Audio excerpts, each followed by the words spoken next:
ঝুলছি একটা গুহার 100 ফুট নিচে, যেটা মাটির নিচে 5 কিলোমিটার জুড়ে বিস্তৃত আছে। আর আমরা এটা পছন্দ করি বা না করি, যখনই আমি আর আমার বন্ধুরা মাটি টাচ করলাম, আমরা অফিসিয়ালি এখানে আগামী 7টা দিন কাটাতে চলেছি।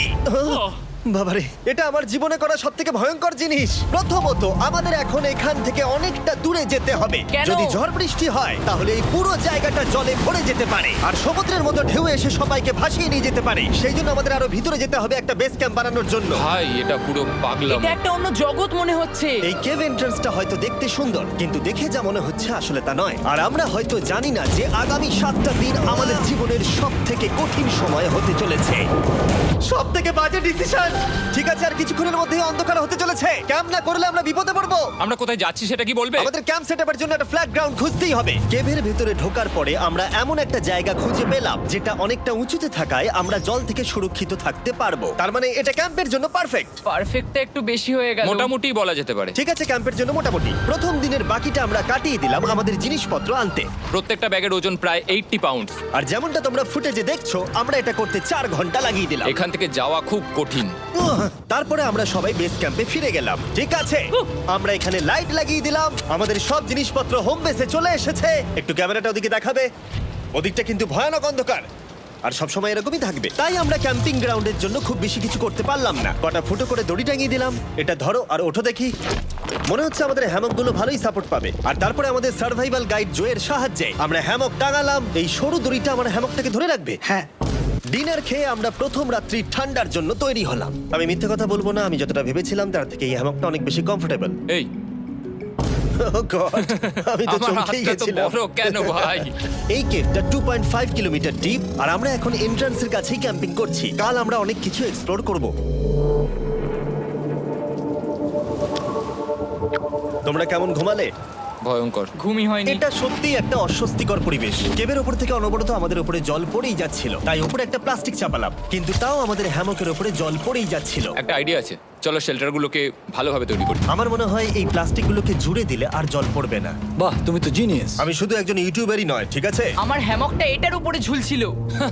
মানে দেখো, আমি আরেকটু হলে হ্যামক থেকে নেমে পড়ে যেতাম। আর আমরা সেই সময় এটা বুঝতেই পারিনি যে এই গর্তটা প্রায় 40 ফুট গভীর। তাই যখন আমি আর শন প্লাস্টিকগুলোকে জুড়ছিলাম, তখন ম্যাক আর কার্ল এই গর্তটা কতটা ভয়ঙ্কর সেটা দেখতে গেল। আমার হ্যামকটা দেখতে পাচ্ছো? ওখানে আমি ঘুমোচ্ছিলাম। এদিকটা দেখো। আর যেহেতু এই কেভে সব একই রকম দেখতে, তাই আমাদেরকে ফলো করা অনেকটাই কঠিন ছিল। এই ম্যাপে তোমরা আমাদের হোম বেস দেখতে পারবে, আর দেখতে পারবে ওরা ওখান থেকে কত দূর হ্যাঁ, যাচ্ছে। এটা তো খুবই ভয়ঙ্কর। ভাই এটা পাগলামো। আর যখন ছেলেরা র্যান্ডমলি এক্সপ্লোর করছিল, তখন আমি আর শন ক্যাম্পে কাজ করছিলাম।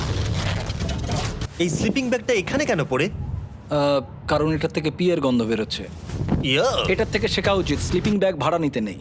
আমরা স্লিপিং ব্যাগ কেন ভাড়া আমি- নিয়েছি? কেন আমি আমরা জানি না। স্লিপিং ব্যাগগুলো কিনে আনতে পারলাম না? আর তারপরে আমরা এই দুটো প্লাস্টিককে জিপ টাই দিয়ে জুড়ে দিলাম। কিছু মনে করো না, এই দড়িটার উপরে আমার জীবন বাজি আছে।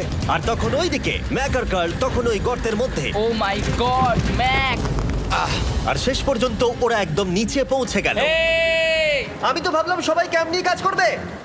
আমরা শুধু দেখাচ্ছিলাম জায়গাটা কতটা ভয়ঙ্কর। না পড়লেই হবে, তোমাদের স্কিল নেই। আচ্ছা ঠিক আছে। আর যদিও ওদের এবার ফিরে আসা উচিত ছিল, কিন্তু কাল আর ম্যাক এটা কতটা গভীর সেটা দেখানোর চেষ্টা করলো। ভাই এটা দেখতে দারুণ লাগছে। তুমি কি নদীটাকে পার করতে পারবে?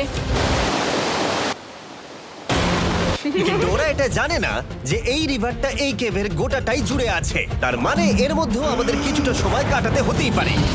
ওই তো ওরা এসে গেছে। এসো। তোমরা রান্না করে রেখেছো তো? হ্যাঁ, রান্না করেছি। ঠিক বলেছ। একটা নতুন বাড়ি, ঠিক বলেছি তো? একদম। এখন আমাদের একটা ছাদ আছে। আর এটা তো দারুণ। জিমি রান্না বেশ ভালোই আর করেছে। আমরা আমাদের ফায়ার পিটটাকে এই সুন্দর জায়গাটাতে নিয়ে এসেছি। জায়গাটা কেমন? বেশ গরম। আরামদায়ক। এই পাথরগুলো গরমটাকে ধরে রাখবে এবং ওপর থেকে যে পি পড়ছে সেগুলোকে আটকে দেবে। ওটা পি নয়। তাহলে ওটাকে কি বলবো? যদি জানি না, হয়তো বৃষ্টির জল হবে বা না, এটা বৃষ্টি নয়, না, পাথর মানে ইয়ে তুমি- করছে। এই একটু উপরে দেখাও। তুমি মেঘ দেখতে পাচ্ছো? পাথর দেখা যাচ্ছে। এটা বৃষ্টি নয়, রক পি। Rock P. ঠিক আছে, রক পি। ঠিক আছে, এটা রক পি। আর একটা শুকনো রাত ঘুমিয়ে কাটাবার পরে আমরা ঠিক করলাম জো আমাদের সার্ভাইভাল এক্সপার্ট, তাকে নিয়ে আমরা কেভের শেষ প্রান্ত অব্দি যাব। Cave! Cave! Cave! Cave! Cave! Cave!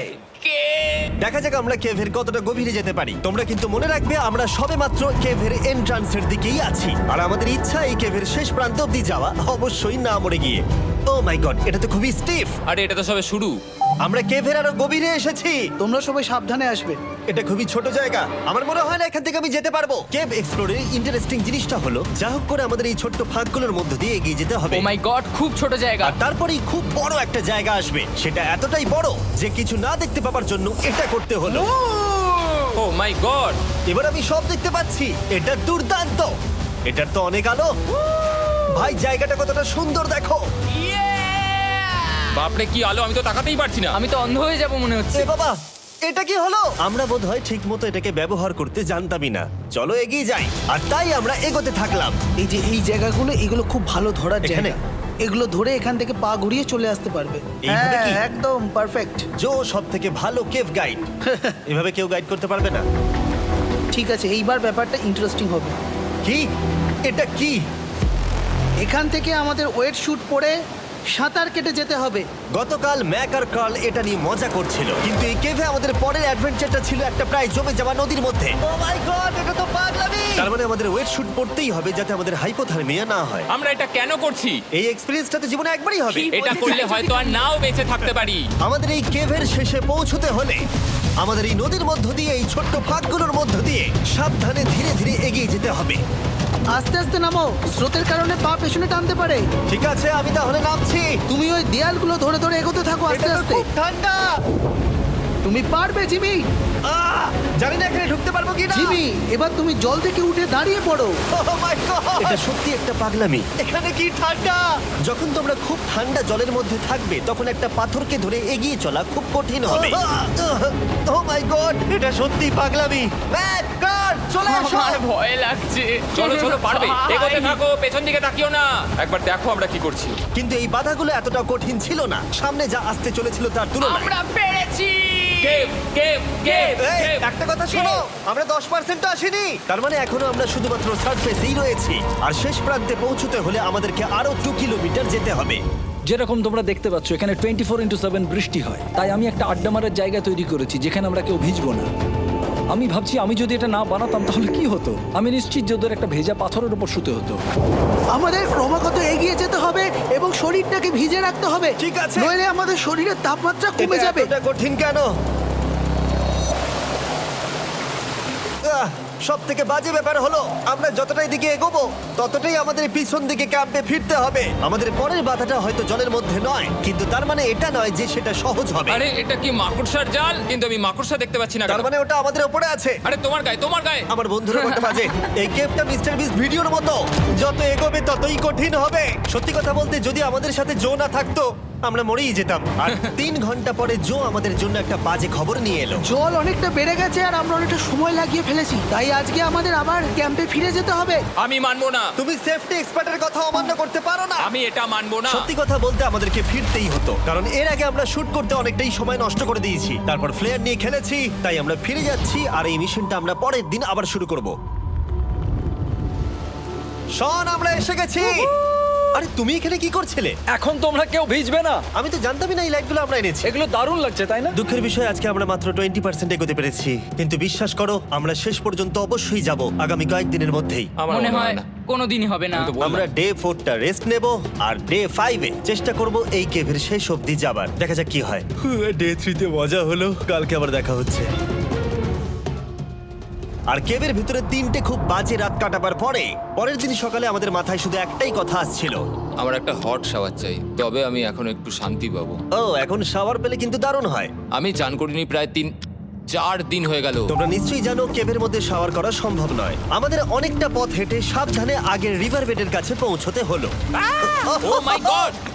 আমি আমার ব্রেনকে ফিল করতে পারছি। আমি এভাবে ব্রেনকে ফিল আমার করিনি। কপালটা জমে গেল পুরো। চলো ড্রোন দিয়ে মাথার চুলগুলো শুকিয়ে নি। এদিকে এসো ড্রোন। ও দাঁড়াও দাঁড়াও দাঁড়াও, এটা কিন্তু কাজ করছে। হ্যাঁ, দারুণ কাজ করছে। ড্রোন থাকতে হেয়ার ড্রায়ারের কি দরকার? আর চুল শুকানোর পর আমরা জয়ের সাথে জার্নির প্ল্যান করতে বসলাম। এটা কি জো? এটাই কেভের ম্যাপ।